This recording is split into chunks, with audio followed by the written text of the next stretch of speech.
Chapter 2 covered the framework a government needs before doing any PPP at all.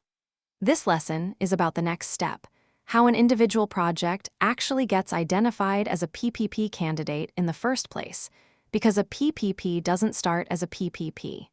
It starts as a project idea that hasn't picked a delivery model yet. Most projects don't start life in a PPP unit.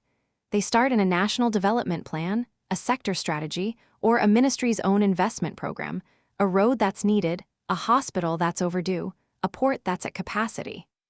Identification is the step where someone asks a specific question. Could this particular project be delivered as a PPP, or does it belong in traditional public procurement instead? 3 things make a project worth considering as a PPP. A clear, measurable output, something you can actually attach a performance payment to, not a vague service. Real transferable risk, construction, demand, or availability risk that a private partner can genuinely manage better than the government can. And sufficient scale, small projects often can't absorb the transaction costs of a full PPP procurement and still come out ahead. Here's a distinction worth holding onto. Identification asks, could this be a PPP? It is not the same question as, should this project happen at all? That second question belongs to the broader public investment planning process, upstream of this entire chapter. A project that shouldn't be built doesn't become a good idea just because it's structured as a PPP. Project ideas reach identification 2 main ways.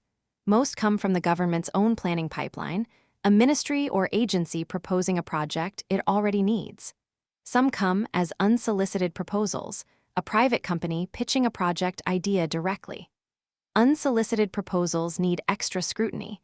Without competitive tension from the start, it's harder to know whether the terms on offer are actually good value. Identification is deliberately a wide funnel, not a narrow gate. Plenty of reasonable project ideas go in. What comes out is a shorter list of PPP candidates, not a final decision. The next lesson covers screening, the more rigorous filter that narrows that list down to the projects actually worth the cost of full appraisal. Quick recap. Projects start in national or sector plans, not as PPPs by default. Identification asks whether a specific project has a measurable output, real transferable risk, and enough scale to justify a PPP. And ideas can come from the government's own pipeline or from unsolicited proposals, which need extra scrutiny. Next lesson, the screening criteria that narrow the list further. That's Chapter 3, Lesson 1. Subscribe to follow the rest of the course.